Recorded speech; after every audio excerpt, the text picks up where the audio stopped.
네, 안녕하세요. 경제 아나운서들의 개념 있는 수다 경제톡 진행의 이지영입니다. 자, 오늘도 여러분들과 함께 글로벌 증시와 또 암호화폐 이야기 같이 좀 나눠보도록 하겠습니다. 일단은 저희가 이제 전반적인 거시경제부터 말씀을 드릴게요. 뉴욕 증시가 최근에 반등에 성공을 해주긴 했습니다. 이제 트럼프가 관세에 관해서 이야기를 한 부분들이 사실상 시장의 충격을 가하는 강도가 조금 줄어들었기 때문이다. 그렇게 이제 분석이 나오고 있는데 제가 유의미한 한국 경제 자료 하나가 있어서 오늘 여러분들에게 같이 이야기를 좀 나눠 드릴까 합니다. 이게 지금 보이시는 자료에 있으신 분이 스콧 베센트라고 하는 재무장관이고요. 옆에는 트럼프 대통령이 있죠. 근데 이 스콧 베센트랑 트럼프 대통령이 시장에서 이런 이야기를 했었거든요. 그 미국의 경기 침체가 뭐 일시적일 것이다. 그런 이야기를 좀 했었고 또 이게 경기 침체는 경기가 조금 더 나아지는 과정이다. 이렇게 이야기를 했었는데 그 부분에 따른 이제 월가의 반발이 있었습니다. 그래서 그 부분을 자세히 조금 다양한 지표들을 보면서 여러분들과 이야기를 나눠보면 좋을 것 같아요. 자, 그러면은 바로 한번 살펴볼게요. 일단 트럼프가 얼마 전에 했던 발언들 중에서 이 미국의 경제 자체가 일시적으로 이제 조정을 겪어가는 과정이고 그 조정은 피할 수 없다라고 그렇게 이야기를 했었는데요. 이제 월가에서는 이 증시보다 실물 경제를 트럼프가 더 중요하게 생각한다는 그런 뉘앙스를 풍겼고 그리고 WSJ에서는 반박을 했습니다. 왜냐하면 "증시가 곧 경제이다." 이렇게 이야기를 했어요. 그래서 이 이야기를 제가 오늘 풀어 드릴까 하는데 일단 베센트 재무장관이 "증시 조정은 건강한 과정이다. 그리고 월스트리트에서는 주가 하락으로 경기 침체가 올 수 있다." 이렇게 이야기를 했어요. 근데 그 이유 중에 하나는 이제 미국 같은 경우에는 국민들이 이제 국내와는 다르게 굉장히 주식 투자를 열심히 하고 있고 많은 분들이 주식 투자를 통해서 노후를 설계하시기도 하거든요. 뭐 배당금에 관한 문화도 너무 잘 돼 있죠. 요게 바로 이 버크셔 해서웨이의 주주총회예요.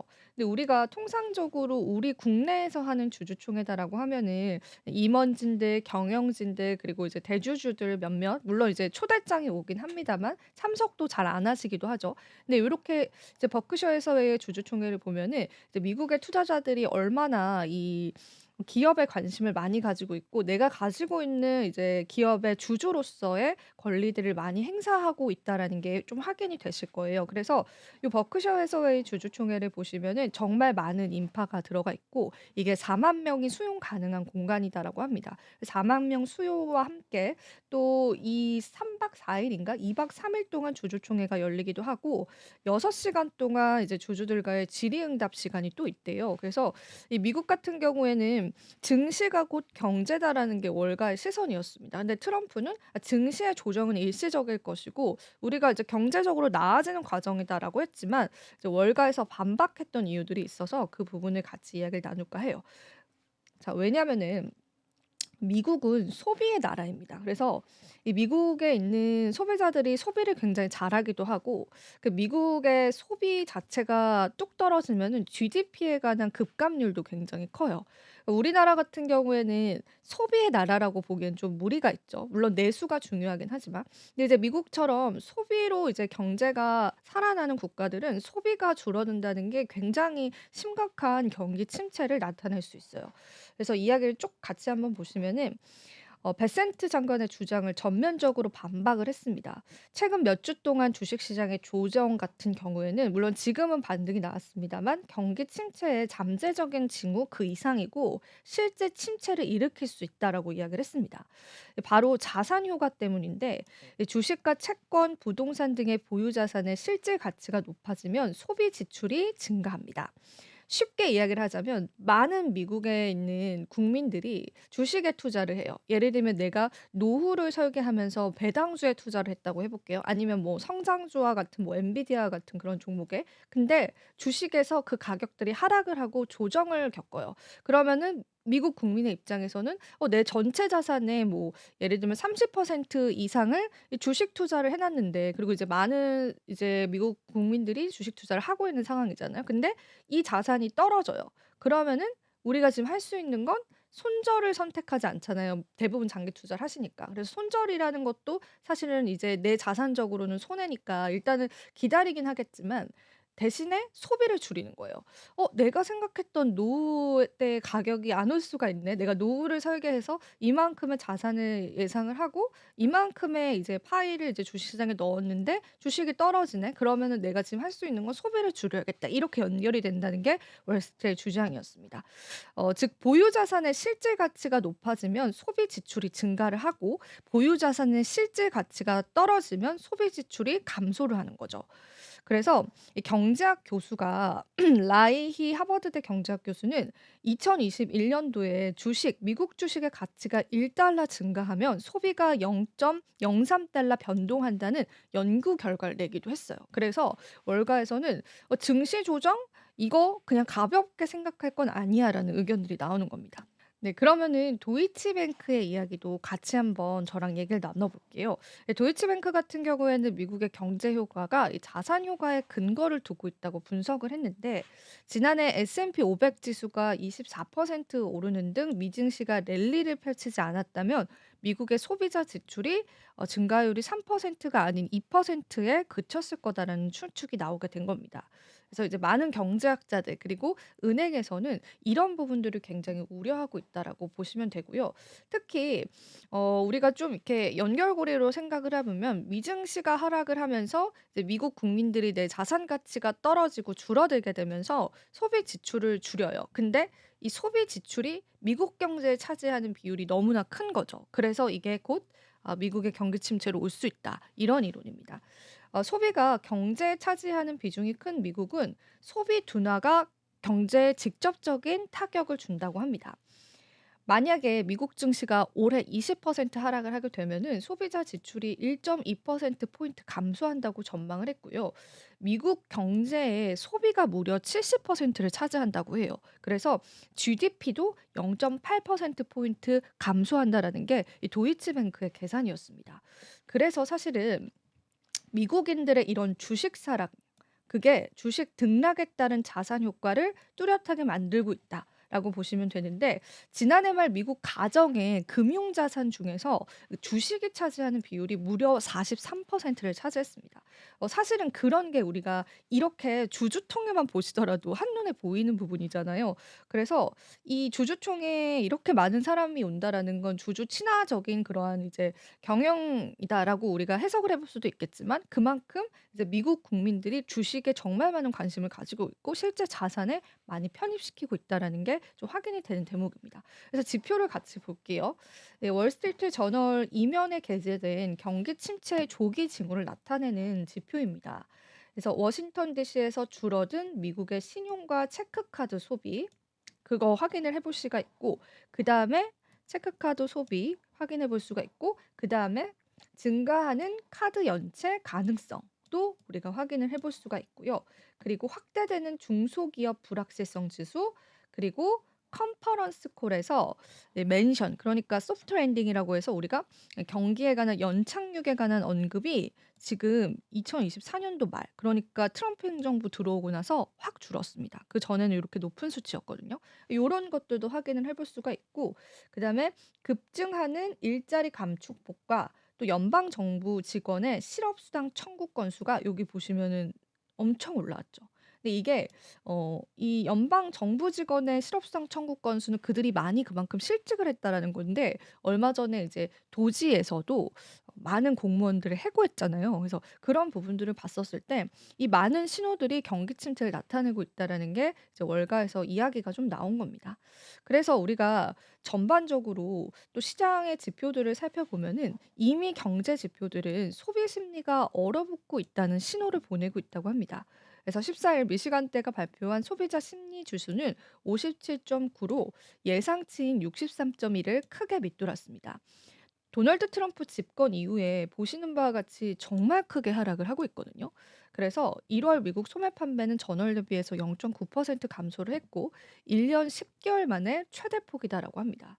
그리고 일단 실적 발표 자체도 좀 안 좋게 나오는 기업들도 좀 나오고 있어요. 그래서 그런 부분들을 봤었을 때 실질적으로 이렇게 트럼프가 이야기했었던 "증시 조정은 건강하다."라는 게 월가에서는 전혀 받아들여지고 있지 않다고 보시면 됩니다. 이 많은 지표들이 미국의 소비를 위축시키고 있고, 미국은 전체 경제에서 소비가 차지하는 비율이 70%까지 육박하는 나라이기 때문에 미국의 소비가 줄어든다라는 건 결과적으로 미국의 경기 침체를 불러올 수 있다라는 거죠. 그래서 사실은 뭐 일각에서는 많은 우려를 하고 있다고 그렇게 보시면 되겠습니다. 그래서 뭐 오늘 이제 저가 매수세 때문에 반등이 나와주긴 했었는데, 이제 미국 증시 자체가 가지고 있는 그런 경기 침체 리스크들은 여러분들 염두를 해두시면서 대응을 좀 찾아가 보셔야 될 것 같아서 오늘 이야기 가지고 왔습니다. 자, 그럼 암호화폐 이야기 들어가기 전에요, 저희가 시황도 같이 한번 체크를 해볼게요. 자, 오늘의 시황 보겠습니다. 자, 오늘 이제 비트코인이 그래도 보합권을 나타내면서 조금 상승폭을 나타내 줬습니다. 그래서 비트코인이 83,000달러 나타내고 있고요. 이더리움 같은 경우에도 1,913달러 현재 나타내고 있습니다. XRP는 1% 가량 하락을 했고, 그래도 일주일 기준으로는 상승폭이 굉장히 컸었죠. 뭐 XRP 쪽에 관한 굉장히 호재적인 뉴스들은 시장에 좀 많이 나오고 있다고 보시면 되고요. 솔라나 코인은 1.7% 하락세 좀 나타냈습니다. 도지코인도 하락하는 추세 보여줬고요. 카르다노 에이다 같은 경우에도 좀 하락 추세를 나타내고 있는데, 에이다는 이제 고래 매도 물량이 좀 많이 나왔다는 소식이 있었어요. 그래서 그 부분들도 여러분들 염두를 해두시고, 그리고 이제 이따가도 제가 언급을 해 드릴 건데, 밈코인이 유동성이 좀 급격하게 감소를 하고 있습니다. 그래서 이 부분도 시장의 우려감을 나타내고 있다고 보시면 되겠습니다. 지금 보면 파이코인이 13위로 다시 내려왔거든요. 11위까지 올라왔었다가 체인링크가 다시 올라와 줬어요. 10% 일주일 동안 상승하면서. 그래서 여기 시가총액 한 10위에서 15위까지는 최근에 변동이 좀 있는 편이에요. 그래서 요것도 이제 보유자분들께서는 염두를 해 두시면 좋겠습니다. 자, 그럼 암호화폐 뉴스 저랑 바로 한번 살펴보도록 할게요. 요거는 이제 제가 속보를 가지고 온 건데요. 지금 폴 애킨스가 아직 SEC 위원장으로 이제 활동을 하고 있지 않은 상황이잖아요. 근데 폴 애킨스가 상원 청문회를 앞두고 있습니다. 사실 이제 트럼프가 지명을 했다고 해서 바로 그 자리에 앉는 건 아니고, 이제 의원들도 어느 정도의 청문회를 거쳐서 이 사람을 정말 제대로 앉힐 수 있는 것인가, 그런 이야기들이 좀 오고 갈 것 같아요. 그래서 청문회가 근데 무난하게 통과될 것으로 보고 있어서, 요 청문회가 이제 통과가 되게 되면은 아마 이제 SC 위원장으로 앉을 가능성이 있습니다. 이게 또 시장의 호재가 될 수는 있거든요. 그래서 그런 부분들도 여러분들이 염두를 해 주시면 좋겠고, 그리고 이거는 이제 조금 자료는 없어요. 근데 조금 슬픈 이야기라서 오늘 급하게 가지고 왔는데, 사실 예전에 크립토컨트가 이제 약세장을 맞췄던 적이 있었거든요. 근데 이제 "강세 사이클이 끝났다."라는 이야기가 좀 나왔습니다. 근데 주기영 대표가 사실 말을 좀 많이 바꾸기는 했어요. 뭐 내가 뭐 어떤 이제 온천 지표를 내면서 그 부분에 관해서 사람들이 그러면은 이제 "강세장이 끝났냐?" 이렇게 이제 코멘트를 많이 달았어요. 이제 달고 나서 주기영 대표가 "아 그런 뜻은 아니었다." 이렇게도 이야기를 하고 좀 말을 좀 많이 바꾸기도 했는데, 일단은 이제 확실히 "비트코인 강세 사이클 끝났다."라고 이렇게 직접적으로 언급을 한 거는 제가 알기로는 거의 처음이었습니다. 그래서 6 개월에서 12 개월 동안 약세나 횡보가 지속될 것으로 예상이 된다고 보고 있고요. 이 유동성이 고갈되면서 신규 고래들이 이제 비트코인을 더 낮은 가격에 현재 매도하고 있는 상황이다. 그렇게 여러분들 보시면 되겠습니다. 자, 그리고 밈코인 지수라는 게 있는데요. 이것도 90% 급락을 하면서 빙하기에 관한 이야기가 좀 나오고 있습니다. 투기성 트레이더들이 시장에서 빠져나가면서 밈코인 열풍이 식고 있는데, 더블록은 디지털 자산 인덱스 개발 업체 밈코인 지수가 지난해 12월 정점에서 올해 3월 80%까지 급락했다고 이야기를 했고요. 총 90% 하락한 것이다라고 보고 있습니다. 일단 펀더멘탈이 부족하고 소셜 미디어와 커뮤니티에 크게 의존하는 밈코인의 특성상 변동성이 클 수밖에 없다라고 보고 있고요. 대표 밈코인들이 이제 포지션을 정리를 하면서 상당한 매도 압력에 직면해 있다고 합니다. 그래서 90% 급락, 빙하기가 올 수 있다. 그렇게 여러분들이 이해를 해 보시면 좋겠습니다. 그리고 이런 소식도 전해졌습니다. 이 마이클 세일러의 마이크로 스트래티지가 이 비트코인을 또다시 매입했다. 그런 이야기가 좀 전해졌습니다. 130 비트코인을 매입을 했다고 해요. 근데 이제 뭐 이거는 뭐 이제 시장에서 그렇게 놀랍진 않고 예전에도 제가 전해 드렸던 게 이제 마이크로 스트래티지가 그 우선주 발행을 해서 "비트코인을 또 추가 매입하겠다." 이런 이야기들도 들려왔었는데 일단 요번에 약간 조정과 횡보장을 겪었을 때 마이클 세일러가 네 추가 매입을 했다고 그렇게 여러분들이 이해를 해 보시면 될 것 같습니다. 자 그러면은 이제 다음 소식을 한번 볼게요. 이제 요거는 라자루스 그룹이다라고 해서 지금 이 북한의 해커 그룹의 이제 지갑을 저희가 추적을 했잖아요, 바이비트 해킹 사건 때. 그럼 여기 보시면은 일십, 백, 천만, 일십, 백, 천만, 십만, 백만, 천만, 억, 10억. 그러니까 지금 라자루스 그룹이 보유하고 있는 암호화폐가 10억 달러가 넘어간다는 이야기가 나왔습니다. 대부분 보시면은 이제 그 해킹한 것들이고요. 지금 그 지갑 안에 있는 코인들 요렇게 보시면은 어떤 거 갖고 있는지 보실 수가 있어요. 근데 요거는 이제 이 해킹 그룹이 요거를 산 거 아니고 거의 이제 불법적으로 해킹해 가지고 바꾼 코인들입니다. 그래서 BUSD, USDT, 뭐 USDC 이런 식으로 좀 많이 바꿨고 지금 되게 슬픈 게 뭔가 슬픈 게요. 10억 달러 상당의 비트코인 그러니까 암호화폐를 보유하고 있는데 이게 우리가 잘 알고 있는 엘살바도르나 부탄 정부보다 많은 금액이다라고 합니다. 그래서 엘살바도르는 이제 비트코인 화폐로 사용을 하면서 이제 비트코인을 옹호하면서 이제 국가적인 차원에서 계속 비트코인을 샀었고 그게 시장의 이슈가 됐었는데 북한이 쉽게 이야기하자면 한국보다 암호화폐를 지금 더 많이 가지고 있습니다, 국가적인 차원에서. 왜냐하면 사실 이 해커 그룹이 개인일 리는 없잖아요. 이제 국가적으로 조직적으로 되게 그러니까 지금 이 해커 그룹을 육성한다고 알고 있는데 그래서 지금 북한의 암호화폐 탈취량이 엄청납니다. 그래서 지금 웬만한 국가의 그 암호화폐 보유량보다 지금 많은 상황이고 좀 슬프죠. 이렇게 훔쳐서 또 이걸 모았다니까. 근데 이제 일단은 지금 이 바이비트 때 해킹한 그거를 현금화시키지는 않았다고 해요. 근데 이제 일부는 현금화시켰다 이런 소식들도 있기는 한데 사실 그거를 이제 현금화시키게 되면은 꼬리가 밟힐 경우가 많거든요, 경우의 수가. 그리고 지금 제가 예전에도 다른 방송에서 말씀드렸는데 이미 FBI가 요거는 이제 공식적으로 선언을 했습니다. 요거 이제 잡겠다고. 그래서 FBI 관할에 들어가 버렸기 때문에 아마 요거를 현금화시키게 되면은 꼬리를 밟힐 가능성이 있고 이제 그래서 아마 굉장히 묻혀둔 돈이 되지 않을까? 사용하지 못하는 그러니까 사용하기가 좀 애매한 근데 이제 일각에서는 "일부 물량은 현금화시켰다." 그런 내용들도 좀 나오고 있어요. 그래서 일단은 요 지갑은 계속 이제 크립토 전문가들이 계속 추적을 하고 계속 지켜보고 있습니다. 여러 명이 지켜보고 있죠. FBI도 마찬가지고. 근데 일단 지금은 어마어마한 금액을 이미 이 지갑 안에 모았다. 라자루스 그룹이라고 딱 되어 있죠. 요거는 너무 좀 흥미로워서 오늘 또 이야기를 가지고 왔고요.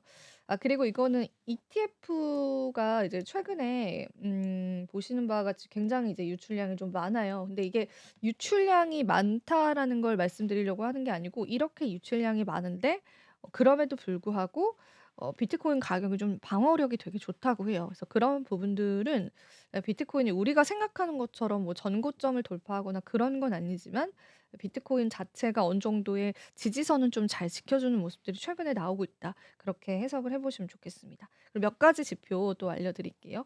이 디지털 자산에 관한 유출량들도 코인쉐어스에서 이제 데이터 공유했는데 좀 많이 일어나고 있는 상황이에요. 그래서 전반적으로 시장이 이제 수급 감소는 이 디지털 자산 유출량을 통해서도 우리가 좀 확인을 해볼 수가 있는 대목이고요. 그리고 요거는 이제 워렌 버핏 이야기로 준비를 해 봤는데 이걸 왜 준비를 했냐면 그 어제인가 제가 이제 암호화폐 관련한 이제 트위터를 봤는데 그러니까 트위터에 사실 이제 크립토 투자자들은 트위터를 많이 좀 활용을 하거든요. 그래서 실제로 트위터에서 올라온 글들이 기사화되는 경우가 많아요. 그래서 투자자분들은 기사를 보면은 트위터보다 한 발 늦는 경우가 많습니다. 그래서 이제 대부분 내가 빠르게 소식을 접하고 싶다 그러면은, 그러니까 지금 X죠. 구 트위터죠. X에서 이제 유의미한 그런 기사를 주는 그런 이제 전문가들이 있어요. 뭐 ETF에 관한 본론 보고 분석가도 있고 애널리스트들도 있어요. 그리고 뭐 이런 자산운용사들도 있고, 그래서 그거를 팔로우를 하시면은 소식이 되게 빨리 들어오는데, 이게 이제 기사보다 먼저 났었는데 그 워렌 버핏이 암호화폐에 투자를 하고 있다, 이런 이야기가 좀 나와서 이게 뭐지라고 이제 흥미로워서 제가 가지고 왔는데, 일단 워렌 버핏은 이제 비트코인을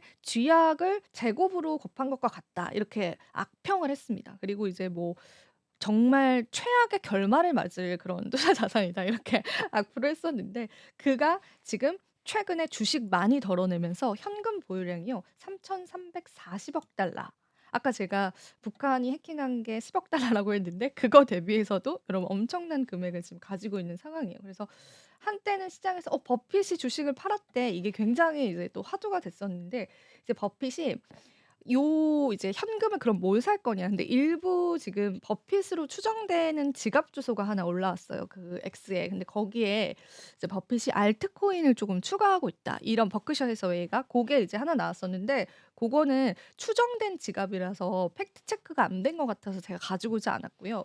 지금까지 팩트 체크된 바로는 이제 워렌 버핏이 누홀딩스를 이제 투자를 하는데요. 이게 2021년도로 거슬러 올라갑니다. 그러니까 워렌 버핏은 뭐 그때도 이제 암호화폐에 관해서 이제 악평을 계속 넣고 있었는데, 이 누홀딩스라고 하는 게 남미에 있는 회사거든요. 그러니까 브라질 회사로 알고 있어요. 근데 이 누홀딩스를 2021년에 상장 전에 그 0.1% 정도의 지분을 매입을 합니다. 그러면서 이제 누홀딩스 좋은 회사다, 이렇게 좀 약간 이제 띄워주기도 했었고, 근데 누홀딩스가 상장을 하고 지분을 이제 1%까지 늘려요. 그리고 나서 지금 2024년, 그러니까 작년 3분기까지 버핏이 누홀딩스의 지분을 무려 10%까지 늘렸습니다. 근데 이제 누홀딩스는 요런 소식들이 전해지면서 이제 브라질 증시에 상장이 되어 있을 거 아니에요? 가격이 엄청 올랐거든요, 누홀딩스가. 이거는 버핏이 선택한 회사야. 버핏의 지분이, 그러니까 버크셔 해서웨이의 지분이 10% 이상 있대 해서 누홀딩스가 굉장히 많이 올랐는데, 그럼 이 누홀딩스가 뭐 하는 회사냐? 누뱅크 크립토를 운영하는 회사인데, 어떤 회사냐면요, 암호화폐 거래소 회사입니다. 그러니까 결과적으로는 이걸로 많은 돈을 벌고 계세요. 그래서 이제 누뱅크 크립토가 우리나라로 따지면 업비트나 K뱅크 같은 거를 이제 운용하는 회사거든요. 그러니까 이제 아주 우회적으로 이제 언론들에게는 이제 이 자산을 굉장히 이제 깎아내리면서 이 크립토 거래소를 활발하게 운영하고 있는 회사를 지금 투자를 하면서 지분을 10%까지 늘리고 있는 상황입니다. 그리고 이제 추정된 지갑에 따르면 이제 암호화폐 알트코인들도 좀 담고 있는 걸로 알려져 있고, 그래서 이제 버크셔 해서웨이 그리고 또 워렌 버핏의 앞뒤가 다른 이런 투자 철칙도 여러분들도 아셔야 될 것 같아서 제가 오늘 마지막 소식으로 이렇게 가지고 나왔습니다. 그래서 오늘 또 다양한 뉴스들 여러분들과 함께 했는데요.